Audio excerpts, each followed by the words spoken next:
Good morning, y'all. Welcome back to Morning Don with the Don. That's me. I had my cup, y'all. I can't even find it. So, instead, we're going to get straight into it. Last week on our last episode of The Morning Don, we talked about progress and want and desire. Well, progress, we did episode 1. Want and desire was episode 2 of last week.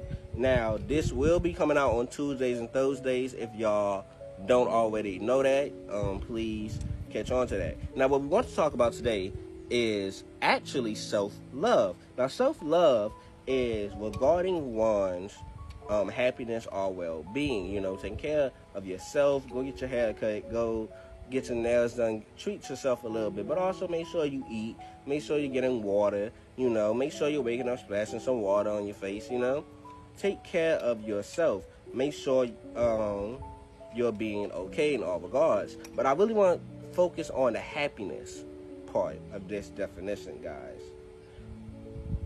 Happiness can come in a mirage of things. It could be relationships. It could be family. It could be achievements. It could be who knows.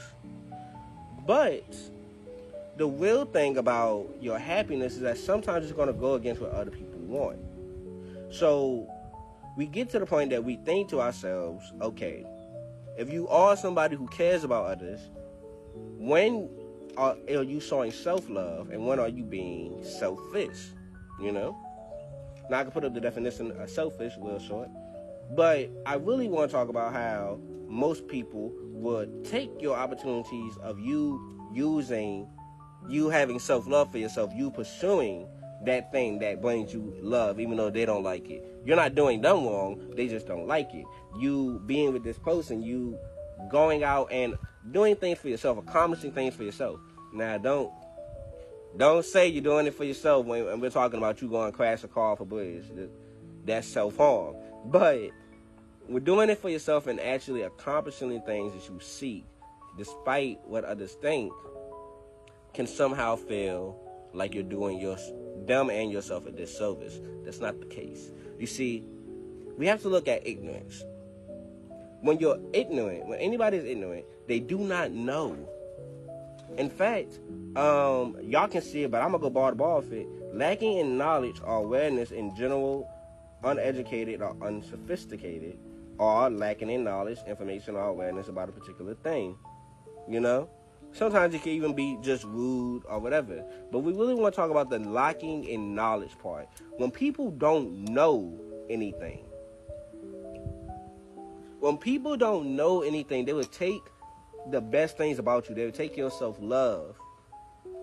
You're showing your self-love. And they would skip over acknowledging your empathy. Let's put the definition of empathy up here. Come on. I'm going to go bar for bar. I got my notes right in front of me, guys. So I'm going to go bar for bar with it today. The ability to understand and share the feelings of others. The ability to understand and share the feelings of others. So if you're questioning yourself and you're like, is this a moment of me choosing something I love for my happiness, for my growth, for my self-care?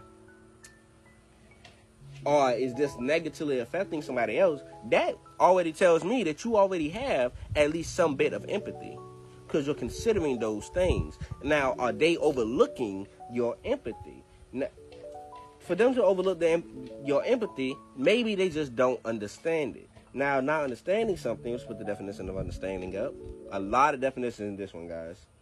Perceive the intended meaning of, or to interpret or view something in a particular way.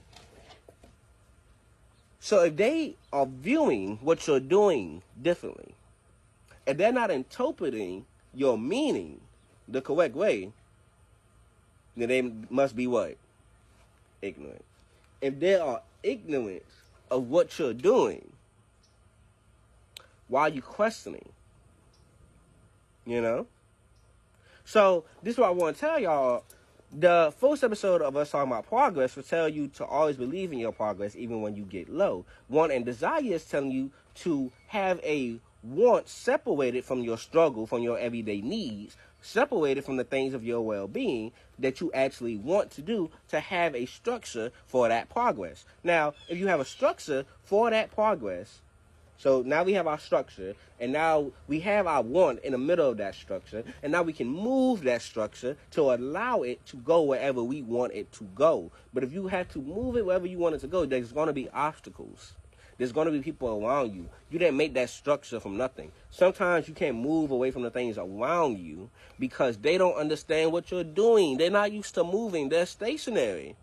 And you're applying force to a stationary object around conscious stationary objects that never seen that before. So now you're going against the laws that they know, and because they do not understand,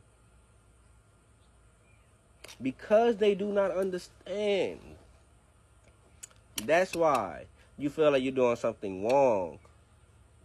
When you're doing everything you need and everything is going right for you, and every time it seems like you stopping for a moment to give it to somebody else, it doesn't.